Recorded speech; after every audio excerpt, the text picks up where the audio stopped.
حضور صلی اللہ علیہ وسلم کے پاس ایک صحابی آئے اور عرض کیا، اے اللہ کے رسول، قیامت کب آئے گی؟ تو فرمایا، تم نے قیامت کے لیے کیا تیاری کر رکھی ہے کہ پوچھ رہے ہو قیامت کب آئے گی؟ تو عرض کیا، اللہ کا رسول، بہت سارے اعمال تو نہیں ہیں، ہاں اللہ اور اللہ کے رسول کی محبت ہے۔ حضور صلی اللہ علیہ وسلم کی بعثت ہی اس بات کی نشانی ہے کہ قیامت قریب ہے، بلکہ فرمایا، میں اور قیامت اس دو انگلیوں کی طرح ہیں، بلا فصل۔ پھر اللہ تعالیٰ کلام پاک میں فرماتے ہیں، اقترب الساعہ، قیامت قریب آ گئی۔ جبرائیل علیہ السلام نے آ کے عرض کیا، اے اللہ کے رسول، قیامت کب آئے گی؟ تو حضور صلی اللہ علیہ وسلم نے فرمایا، جسے سوال کیا جا رہا ہے، جتنا سوال کرنے والے کو پتہ ہے، اتنا ہی سوال جس سے کیا جائے اس کو پتہ ہے۔ تو عرض کیا، اے اللہ کے رسول، اچھا قیامت کی کوئی علامت، کوئی نشانی؟ تو حضور صلی اللہ علیہ وسلم نے فرمایا، جس کا مفہوم ہے، لونڈی باندھی اپنے آقا کو جنے گی اور ننگے پاؤں بکریاں چرانے والے یہ ایک دوسرے کا مقابلہ کریں گے اونچی اونچی عمارت بنانے میں۔ پھر حضور صلی اللہ علیہ وسلم نے خبر دی کہ قرب قیامت میری امت کا یہ حال ہو جائے گا جیسے سمندر کے اوپر جھاگ ہوتی ہے، جب سمندر کی موجیں آتی ہیں ساحل کے قریب تو اس پر جھاگ آتی ہے، پھر جیسے جیسے موجیں آتی جاتی ہیں وہ جھاگ کو ایک تھپیڑا مار کر ادھر کر دیتی ہیں، پھر دوسری موج آتی ہے تھپیڑا مار کر ادھر کر دیتی ہے۔ حضور صلی اللہ علیہ وسلم نے خبر دی، قرب قیامت امت کا ایسا حال ہو جائے گا کہ امت تمنا کرے گی کوئی تو آ جائے جو ہماری رہنمائی کرے۔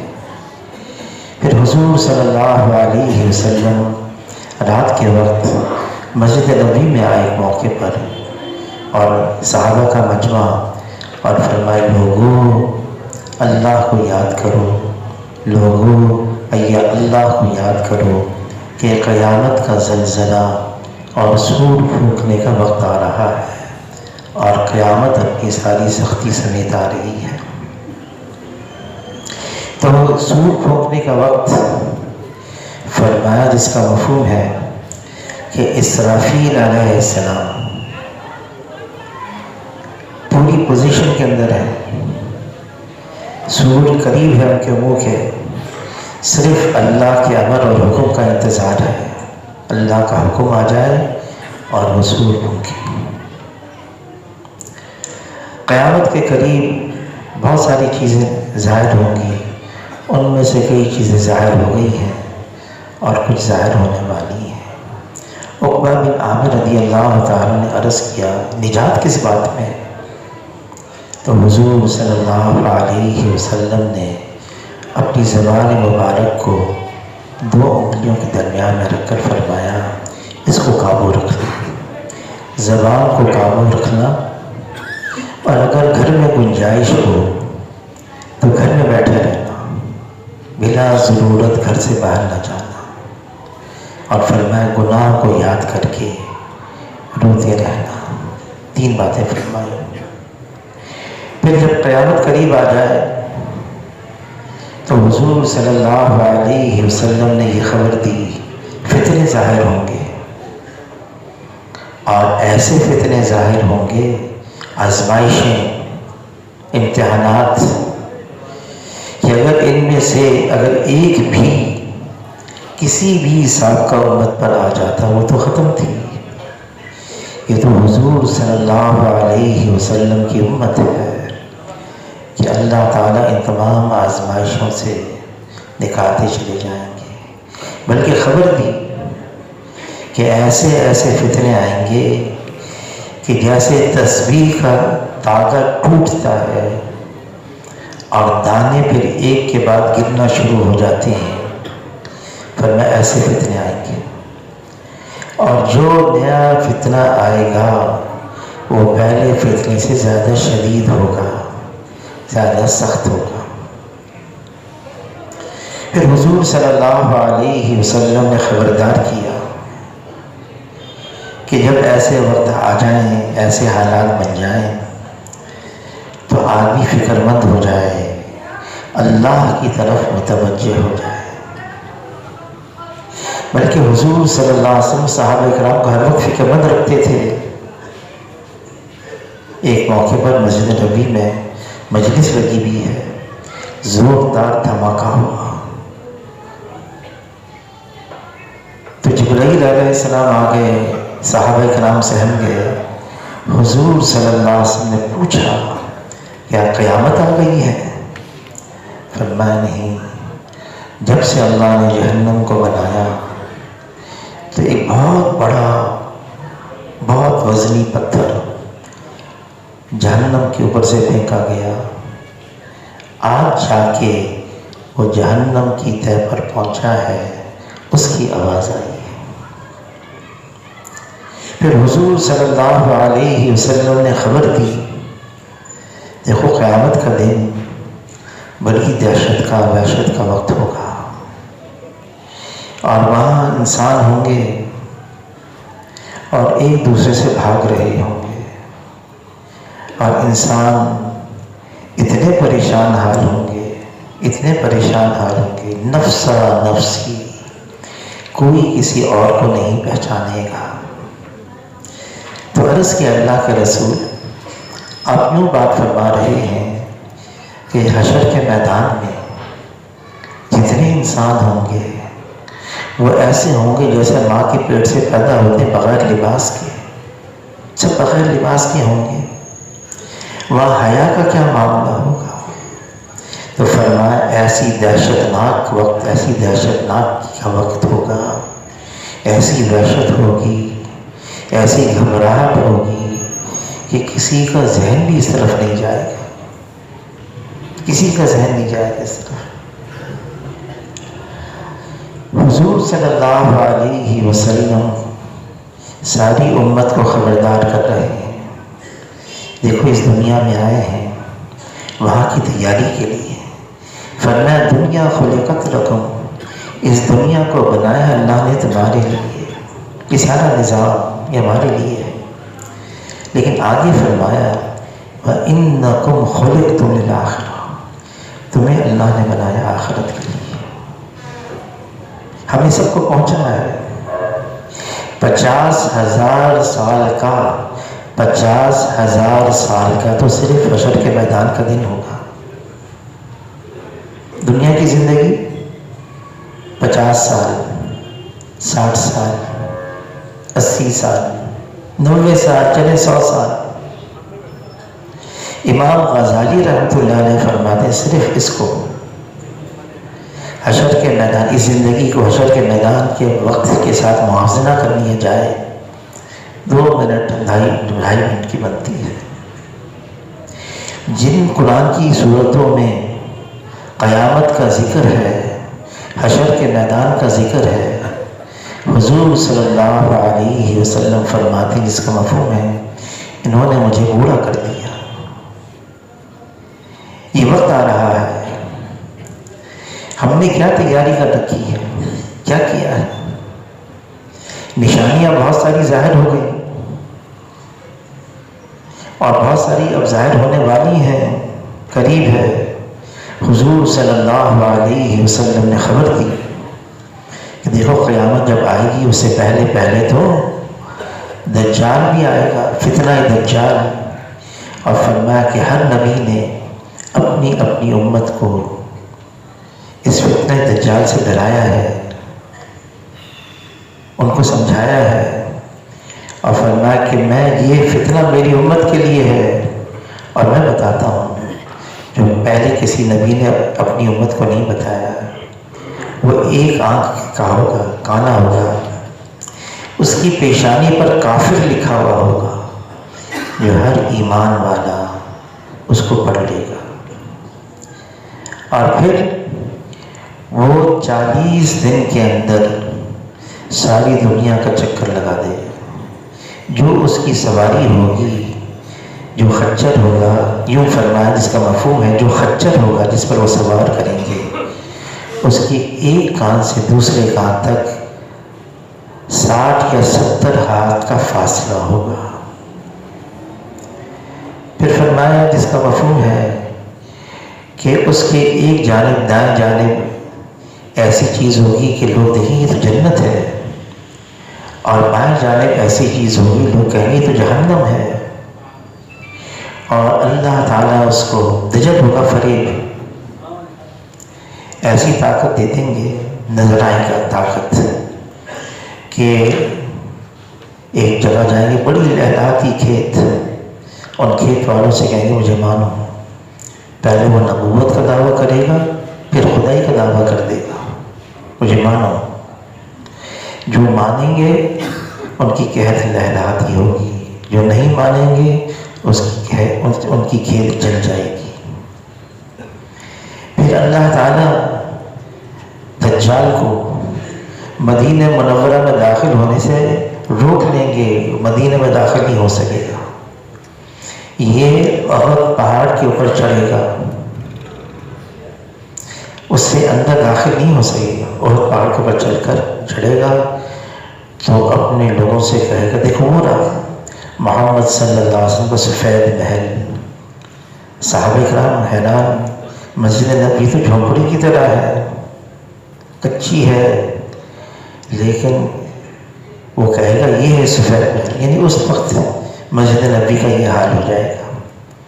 پھر ایک شخص آئے گا شہر سے، مدینہ منورہ سے، اس کے سامنے اس کو پکڑ لے گا، کہے گا مجھے مانو، تو کہے گا میں تجھے نہیں مانتا، تو وہ اس کے 2 ٹکڑے کرے گا، دونوں ٹکڑوں کو، بدن کے دونوں ٹکڑوں کو جدا کرے گا، درمیان میں سے اکڑتا ہوا چلے گا، پھر اس کو جوڑ دے گا، پھر اٹھ کے بیٹھ جائے گا۔ وہ آدمی ہوگا مدینے کا، ایمان والا ہوگا، تو اس سے کہے گا اب تو مان لو، تو یوں کہے گا وہ ایمان والا اب تو مجھے یقین ہو گیا، پکا یقین ہو گیا، تو کافر دجال ہے،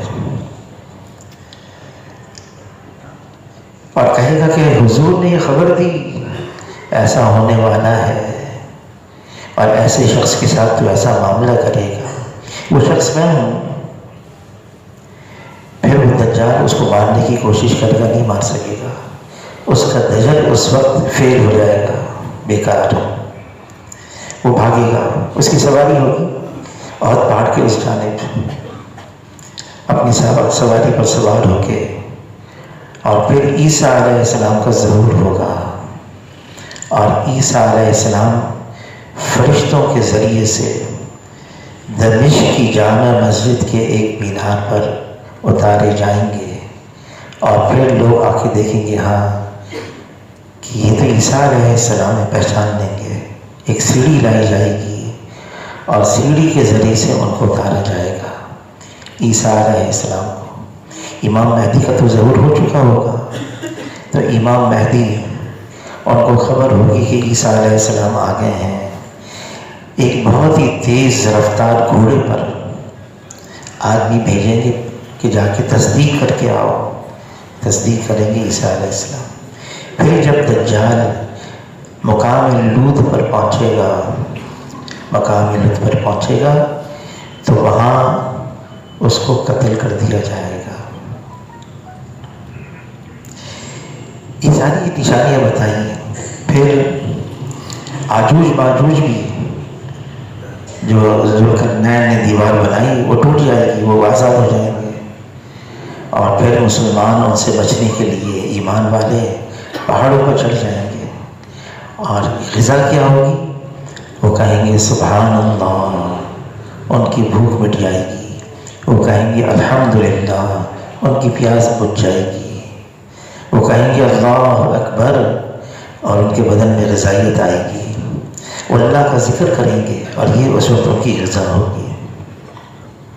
پھر دابۃ الارض بالکل آخر میں مکہ مکرمہ صفا پہاڑی سے نکلی، عجیب خلقت ہوگی، اور وہ ہر ایمان والے، ہر بے ایمان والے کے پاس اور ہر ایک کی پیشانی پر لکھے گی یہ ایمان والا ہے، یہ بغیر ایمان کے ہے۔ پھر سورج موقع آئے گا بغیر مشرق سے، بجائے مشرق سے مغرب کی طرف سے نکلے گا، نصف نہار تک آئے گا، واپس چلا جائے گا۔ اس وقت توبہ کا دروازہ بند ہو جائے گا۔ حضور صلی اللہ علیہ وسلم نے ساری خبریں میں دی ہیں۔ فرمایا ہر نبی نے آ کر اپنی اپنی امت کو آخرت کی خبریں دی ہیں، لیکن جتنا میں نے اپنی امت کو آخرت کی خبریں دی ہیں کسی نبی نے اتنی نہیں دی۔ اتنی خبریں کیوں دی ہمیں؟ تاکہ ہمارے لیے تیاری کرنا آسان ہو جائے۔ یہ دنیا دھوکے کی جگہ ہے، یہ دار الغرور ہے، اور اللہ تعالیٰ جس نے کائنات کو بنایا ہے، دنیا کو بنایا ہے، وہ اس دنیا کے بارے میں فرما رہی ہے کھیل تماشا ہے۔ پھر اس وقت میں ٹھہراؤ نہیں ہے، یہ وقت تیزی سے گزر رہا ہے، ہر دن ہر لمحہ یہ تیزی سے گزر رہا ہے۔ حضور صلی اللہ علیہ وسلم ہمیں ترغیب دے رہے ہیں کہ دیکھو موت کو یاد رکھنا۔ حازم اللذات، کیا فرمایا؟ حازم اللذات، لذتوں کو توڑ دینے والی چیز موت کو یاد کرو۔ دنیا میں آدمی مزے کرتا ہے، مزے اڑاتا ہے، اپنی خواہشات کے مطابق زندگی گزارتا ہے، پھر دنیا کی مشغولیت، دنیا کی مصروفیت، دنیا کا انہماک، یہ اس نے ہمیں غافل کر دیا، بھلا دیا۔ ہم بھول گئے کہ ہاں وہ مرنا ہے، قیامت ہے، وہ حشر کا میدان ہے، ہم بھول گئے، حساب دینا ہے، اللہ کی یہاں حاضری ہے۔ اس دنیا نے ہمیں غافل کر دیا، بھلا دیا۔ لیکن اگرچہ ہم موت کو بھول گئے ہیں، موت نے ہمیں نہیں بھلایا ہے۔ یہ سانس کا ڈورا ٹوٹے گا، یہ دل کا دھڑکنا بند ہوگا، یہ بدن جنازے کی طور پر ہوگا، جو مقرر وقت ہے اللہ کی طرف سے، پھر جو مقرر گھڑی ہے وہ ایک لمحہ پہلے نہیں، ایک لمحہ بعد میں نہیں آئے گی۔ پھر حضور صلی اللہ علیہ وسلم فرماتے ہیں، اس کا مفہوم ہے جیسے انسان کو اس کی روزی تلاش کرتی ہے، ایسے ہی موت بھی اس کو تلاش میں رہتی ہے۔ فرمایا چاہے تم کتنے ہی مضبوط قلعے میں اپنے آپ کو بند کر لو، جب وقت آئے گا موت کا پھر موت آئے گی، لیکن جہاں پہ موت ہمیں لے کے چلی جائے گی۔ پھر موت یہ دفتن بھی آ جاتی ہے، یا اچانک بھی آ جاتی ہے۔ آدمی کسی چیز میں مشغول ہے اور موت آ گئی، پتہ ہی نہیں اس کو۔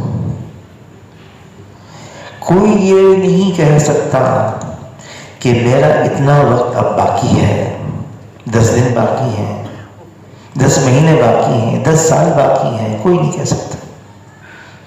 جب انسان رات کو اپنے بستر پر سونے کے لیے لیٹتا ہے تو زمین اس کو پکارتی ہے، اے ابن آدم، آج تو بستر پر لیٹ رہا ہے، مت بھولنا وقت آئے گا تو قبر کی مٹی پر لیٹے گا، پھر بہت جلدی بوسیدہ بھی ہو جائے گا، ختم، نام و نشان بن جائے گا۔ آج ہم دنیا میں اس طرح سے زندگی گزار رہے ہیں گویا کہ ہمیں مرنا ہی نہیں ہے، ہمیں یہیں رہنا ہے۔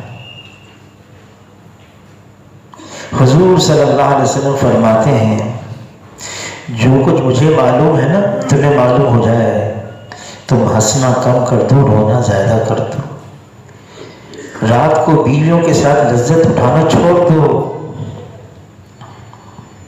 اور فرمایا جتنا تمہیں معلوم ہے اگر جانوروں کو معلوم ہو جاتا موت تو تمہیں کوئی فربا جانور نہ ملتا ذبح کرنے کے لیے۔ اور ابو درداء رضی اللہ تعالیٰ عنہ فرماتے ہیں جو کچھ مجھے معلوم ہے تمہیں معلوم ہو جاتا تم چیختے چلاتے ہوئے جنگلوں کی طرف نکل جاتے، بغیر محافظ کے اپنے مال کو، اولاد کو، بیوی کو چھوڑ کر چلے جاتے۔ آج ہمارے پاس موقع ہے، وقت ہے، تیاری کا موقع ہے۔ تیاری کیا ہے؟ کیا کرنا ہے؟ دنیا میں کیوں بھیجا ہے ہمیں؟ کیا مقصد ہے؟ اس دنیا میں کیوں آئے ہیں؟ کیا دنیا بنانے کے لیے آئے ہیں؟ کیا مال جمع کرنے کے لیے آئے ہیں؟ عہدہ حاصل کرنے کے لیے، کوئی منصب مل جائے، نقشے چیزیں جمع ہو جائیں؟ کیا اس کے لیے اللہ نے ہمیں بھیجا ہے؟ اللہ تعالیٰ اس کو واضح فرما رہے ہیں، کیا تم سمجھتے ہو تمہیں ایسے ہی دنیا میں بھیج دیا اور کیا تم اللہ کی طرف لوٹ کر نہیں آؤ گے؟ اور اللہ مقصد بیان کر رہے ہیں وَمَا خَلَقْتُ الْجِنَّ وَالْإِنسَ إِلَّا لِيَعْبُدُونَ۔ اللہ نے جن کو اور انس کو اس لیے بنایا ہے تم اللہ کی عبادت کرو، اور اِلَّا لِيَعْبُدُونَ سے مراد ہے اِلَّا لِيَعْرِفُونَ، پہچانو اللہ کو۔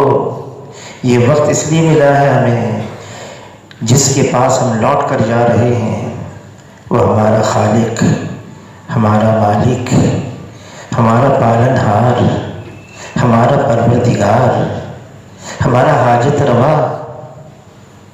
اس کو پہچاننا ہے، وہ کون ہے، وہ کیسا ہے؟ وہ ایک ہے، اکیلا ہے، یکتا ہے، تنہا ہے، اس کا کوئی ساتھی نہیں، اس کا کوئی ثانی نہیں، اس کا کوئی ساجی نہیں، اس کا کوئی متوازی نہیں، وہ وحدہ لا شریک لہ۔ جس نے اللہ کو پہچان لیا جیسے اللہ ہیں، پھر وہ اللہ کو چھوڑ کر کہیں اور نہیں جائے گا، مال کے پیچھے نہیں، چیزوں کے پیچھے نہیں، نقشوں کے پیچھے نہیں، عہدے منصب کے پیچھے نہیں، وہ کہاں جائے گا؟ فَفِرُّوا إِلَى اللَّهِ، وہ صرف اللہ ہی کی طرف دوڑے گا۔ اس نے اللہ کو پہچانا۔ جس دل میں صرف اللہ سے امید ہوتی ہے، جس دل میں صرف اللہ کا خوف ہوتا ہے، وہ دل مطمئن ہو جاتا ہے، اور جس دل میں اللہ کے علاوہ کی امید ہوتی ہے اور جس دل میں اللہ کے علاوہ کا خوف ہوتا ہے وہ دل ہمیشہ پریشان رہتا ہے۔ اچھا، اگر ہم نے آخرت کو اپنا مقصد بنایا، اگر ہم نے اللہ کے دین کو اپنا مقصد بنایا، اگر اللہ کی رضا کو مقصد بنایا، ہو سکتا ہے مال، نقشے، چیزیں یہ زیادہ نہ ہو سکتا ہے جو دنیاوی عیش و عشرت میں مزے ہیں وہ نہ ہو سکتا ہے، لیکن یہ اللہ اعلان فرما رہے ہیں زندگی خوشگوار ہو جائے، یہ مال سے نہیں ہوگا، یہ نقشوں سے نہیں ہوگا، یہ چیزوں سے نہیں ہوگا، یہ منمانی سے نہیں ہوگا، یہ خواہشات پر زندگی گزارنے سے نہیں ہوگا۔ زندگی خوشگوار ہو جائے یہ کس سے ہوگا؟ اللہ کی اطاعت اور فرما برداری سے زندگی خوشگوار ہو جائے گی۔ دل یہ مطمئن ہو جائے، اس میں اطمینان آ جائے، دل پرسکون ہو جائے، یہ مال سے نقشوں سے، چیزوں سے، عہدوں سے، ڈگریوں سے نہیں ہوگا۔ یہ اللہ فرما رہا ہے الا بذکر اللہ تطمئن القلوب، دلوں کا اطمینان صرف اللہ کے ذکر میں ہے۔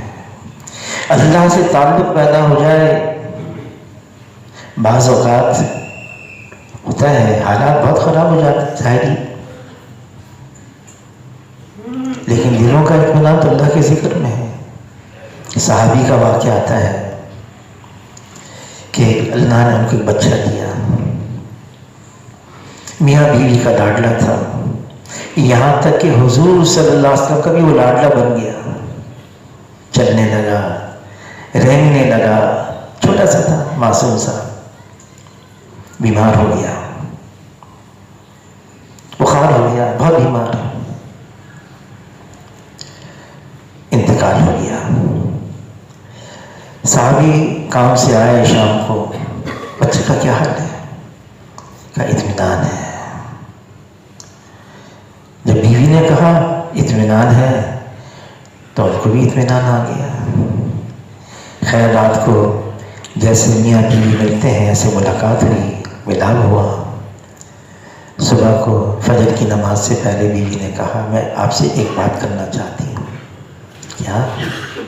اگر کوئی امانت دے پھر کچھ وقفے کے بعد یوں کہے وہ میں نے جو امانت دی تھی وہ واپس کر دو تو کیا کرنا چاہیے؟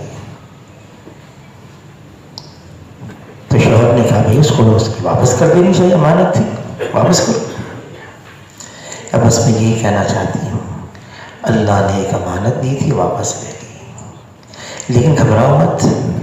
ایک عورت کہہ رہی ہے اور اپنے شوہر سے کہہ رہی ہے جس کا معصوم بچہ مر گیا، کہہ رہی ہے دیکھو میں نے اس کو نہلا کے کفنا دیا، تیار ہے، نماز پڑھنے جاؤ گے تو ساتھ لے کے جانا، حضور صلی اللہ علیہ وسلم نماز جنازہ پڑھا دیں گے۔ عورت مطمئن، اس عورت کے اطمینان کو دیکھ کر وہ صحابی بھی مطمئن، جنازہ لے کر گئے، اٹھا کر اپنی گود میں اپنے دونوں ہاتھوں میں حضور کی خدمت میں، اور ساری رات کا قصہ سنا دیا۔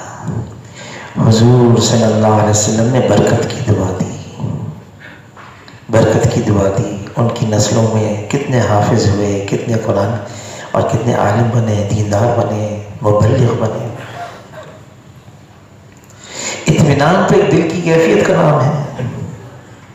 حالات کیسی کیوں نہ آ جائیں، آدمی اگر دل سے مطمئن ہے تو مطمئن ہے، اور یہ اطمینان ظاہری اسباب پر نہیں، یہ اللہ کے ساتھ کتنا قرب ہے، کتنا تعلق ہے۔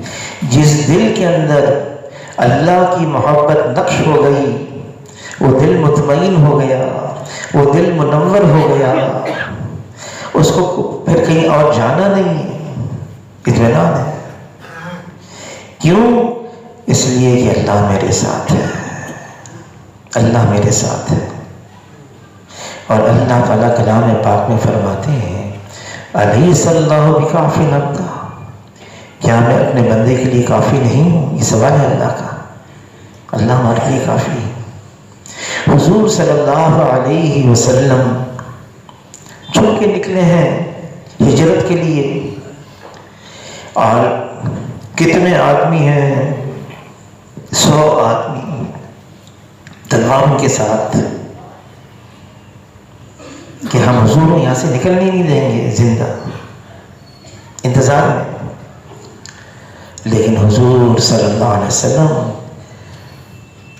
ایک مٹھی بھر مٹی لی اور پھینکی، جتنے کھڑے تھے نا سب کی آنکھ پہ لگی، آنکھیں ملتے رہے۔ پھر اللہ نے ان کے بعد ان کو سلا دیا، اور جب ان کو ہوش آیا تو پوچھنے لگے کیا ہوا بھائی، وہ نکل تو نہیں کیا گئے؟ اور علی رضی اللہ تعالیٰ کو اپنے بستر پر سلا کے گئے تھے حضور صلی اللہ علیہ وسلم، یہی امانتیں ہیں، ان کو دے دینا۔ اور غار میں، غار ثور میں ابو بکر رضی اللہ تعالیٰ ساتھ ہیں۔ اب دشمن وہاں تک پہنچ گئے، دشمن وہاں تک پہنچ گئے، اور ابو بکر رضی اللہ تعالیٰ فرماتے ہیں اے اللہ کے رسول یہ صرف اپنے پاؤں کو دیکھ لیں، یوں کر کے ہم نظر آ جائیں گے۔ تو حضور صلی اللہ علیہ وسلم نے ایک جملہ فرمایا، لا تحزن لا تحزن، گھبراؤ مت۔ کیوں؟ ان اللہ معنا، اللہ ہمارے ساتھ ہے۔ جب اللہ ساتھ ہے تو غم کس بات کا؟ مال لے لیا، نقشے لے لیے، چیزیں لے لی، اللہ کو نہیں لیا، زندگی تنگ ہو گئی، پریشان ہو۔ تو فرمایا جب آخری وقت آئے گا کیا کرنا ہے؟ اللہ کی طرف متوجہ ہو جاؤ، اللہ کے ساتھ تعلق جوڑ لو، حالات کیسے کیوں نہ ہو، میرا اللہ میرے لیے کافی ہے۔ حضور صلی اللہ علیہ وسلم بدر کی رات میں اتنا مانگا، اللہ سے اتنا مانگا کہ ابو بکر رضی اللہ تعالیٰ عنہ فرماتے ہیں مانگتے مانگتے دعا کرتے کرتے ہاتھ اتنے اٹھائے کہ بغل کی سفیدی نظر آنے لگی، ظاہر ہو گئی۔ کاندھے پر جو چادر تھی وہ نیچے گر گئی، میں بار بار اس چادر کو اٹھاتا اور حضور صلی اللہ علیہ وسلم کے کاندھے مبارک پر رکھتا۔ پھر میں نے کہا اے اللہ کے رسول بس، اللہ نے آپ کی دعا قبول کر لی۔ یعنی ابو بکر رضی اللہ تعالیٰ عنہ کو بھی ترس آنے لگا۔ علی رضی اللہ تعالیٰ فرماتے میں نے جو عریش بنایا تھا حضور کے لیے بدر کی رات میں، میں نے اس پر جو چادر لٹکائی تھی ہٹائی تو میں نے دیکھا حضور سجدے میں ہے، یا حی یا قیوم یا حی یا قیوم، بے قراری سے بے چینی سے کیا مانگنے؟ اے اللہ اگر یہ 313 ختم ہو گئے پھر قیامت تک تیرا نام لینے والا کوئی نہیں ہوگا۔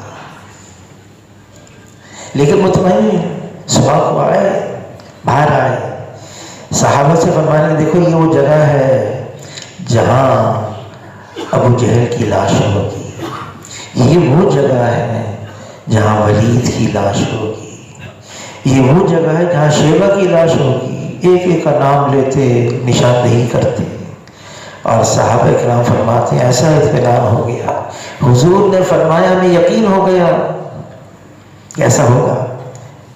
حالانکہ جب حضور نے ان سے پوچھا، وہ تو ابو سفیان کا جو قافلہ تھا اس کا پیچھا کرنے کے لیے نکلے تھے، نہ ان کے پاس ہتھیار ہیں نہ سواریاں ہیں، تعداد بھی بہت کم ہے، وہ 1000 لیس ہتھیاروں سے پوچھا کیا کریں؟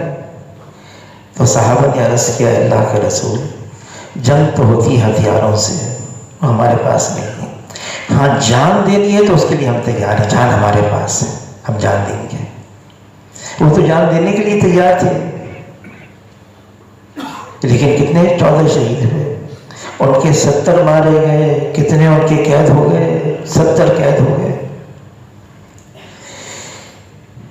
جب مشکل وقت آ جائے اللہ کی طرف متوجہ ہو جانا۔ ہاں بعض اوقات مایوسی، نا امیدی، ایسی افسردگی ہو جاتی ہے، ہوگا کیا اب؟ فرمایا کہ مسلمان کبھی مایوس نہیں ہوتا، لا تقنطوا من رحمت اللہ، اللہ کی رحمت بہت وسیع ہے۔ ایک قوم پر صرف اس لیے اللہ کا عذاب آ گیا، وہ اللہ کی رحمت سے مایوس ہو گئے تھے، نا امید ہو گئے تھے، اللہ کا عذاب آ گیا۔ پر امید رہنا، اچھے وقت کا انتظار کرنا، یہ بہترین عبادتوں میں سے ایک عبادت ہے۔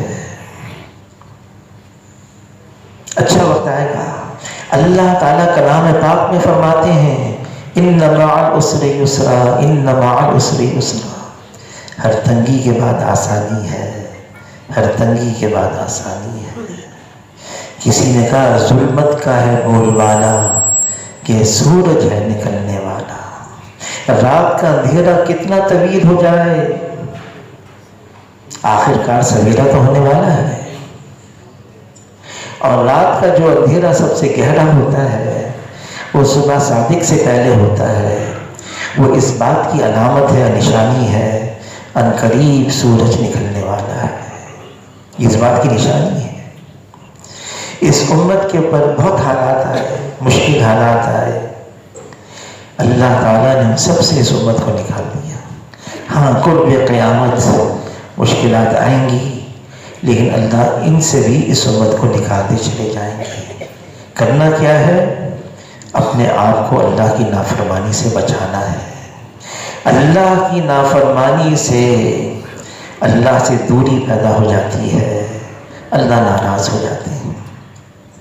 جب کسی سے کوئی گناہ ہوتا ہے، علی رضی اللہ تعالیٰ عنہ فرماتے ہیں نہیں نازل ہوتی کوئی بلا مگر بسبب گناہ، اور نہیں دور ہوتی کوئی مصیبت مگر بسبب توبہ کے.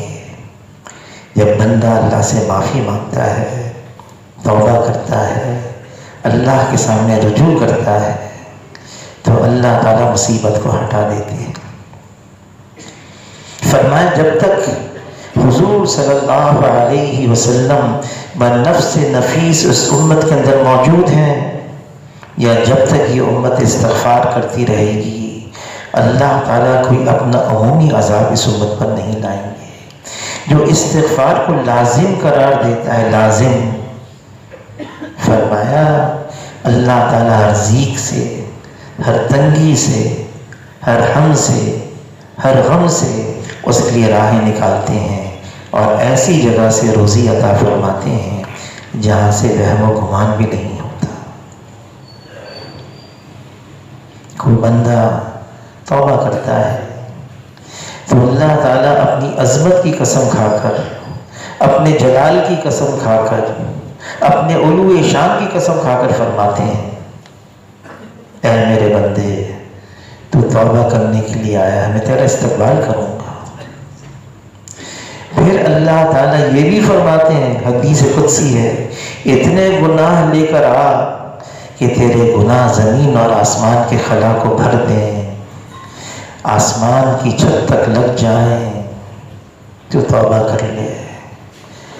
تو اللہ فرماتے میری عزت کی قسم، میرے جلال کی قسم، میرے عظمت کی قسم، میں ایک لمحے میں، ایک جھٹکے میں سارے گناہوں کو معاف کر دوں اور مجھے کسی کی کوئی پرواہ نہیں.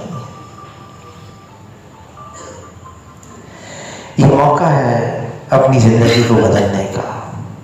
ہم کب تک گناہوں والی زندگی گزاریں گے؟ اس کے اسباب اختیار کریں. ہم گناہوں کو چھوڑ دیں، اس ماحول کو چھوڑ دیں، ایسے لوگوں کے ساتھ اٹھنا بیٹھنا چھوڑ دیں، وہ چیزوں کو چھوڑ دیں جو سبب بنتی ہیں گناہوں کا. ہم وہ اسباب اختیار کریں جس سے آدمی نیکی کرتا رہے، اچھائی کرتا رہے، ماحول میں رہے، اس ماحول میں اٹھنا بیٹھنا ہو، توبہ کرتے رہے، استغفار کرتا رہے. ہاں کوئی کہتا ہے میں نے اتنی توبہ کی ہے، اتنی استغفار کی ہے، گناہ نہیں چھوڑتے، پھر وہ توبہ کر لو. جو حاجی صاحب فرمانیں گے، حاجی عبدالوہاب صاحب رحمۃ اللہ علیہ، جو گناہ کر کے پھر توبہ کرتا ہے، پھر اس سے گناہ ہو جاتا ہے، توبہ کرتا ہے، پھر بشریت کی وجہ سے گناہ ہو جاتا ہے، پھر توبہ کرتا ہے. فرمایا یہ بھی ولایت کا ایک دریا ہے، اس کو اواب کہتے ہیں، یہ اوابین میں سے ہے. اور کسی نے کہا بازا بازا خراچ ہستی بازا، گر کافرو گبرو بت پرستی بازا، این درگہ ما درگہ نومیدی نیست، گر صد بار توبہ شکستی بازا. اگر تم یوں کہتے ہو میں نے 100 دفعہ توبہ کر کے اس کو توڑ دیا، پھر توبہ کر لو. اللہ کے دربار میں نا امیدی نہیں ہے، مایوسی نہیں ہے، لیکن عزم تو کریں ہم اپنی زندگی بدلیں گے، ہم اللہ کی نافرمانی نہیں کریں گے. دیکھیں گناہوں کے مضر اثرات میں سے یہ ہے کہ بلائیں آتی ہیں، مصیبتیں آتی ہیں، دل پریشان ہو جاتا ہے، مشکلات در مشکلات میں آگے مبتلا ہو جاتا ہے. یہ گناہوں کی وجہ سے. ہم توبہ کریں، زندگی کو بدلیں اور اللہ سے دعا بھی مانگیں۔ مانگنا ہے اللہ سے، اے اللہ میری زندگی کو بدل دے، گناہوں والی زندگی چھوڑ کر مجھے اطاعت والی زندگی عطا فرما۔ حاجی صاحب فرمائیں گے یہ دعا مانگو دل میں گناہ کا جذبہ ہی نہیں رہے، دل میں ایسی دوری ہو جائے گناہوں سے، دل ہی نہ چاہے، یہ دل ہی نہ چاہے گناہ کرنے کو، کراہیت ہو جائے، گھن آنے لگے، نفرت ہو جائے گناہوں سے۔ اور اللہ سے مانگنا ہے اللہم ارحمنی بترک المعاصی ابدا ما کیتنی، اے اللہ اپنی رحمت کی چادر مجھ پر ڈھانپ دے، میں ہمیشہ کے لیے گناہ کرنا چھوڑ دوں۔ اللہ تعالیٰ ہم سب کو قبول فرمائے۔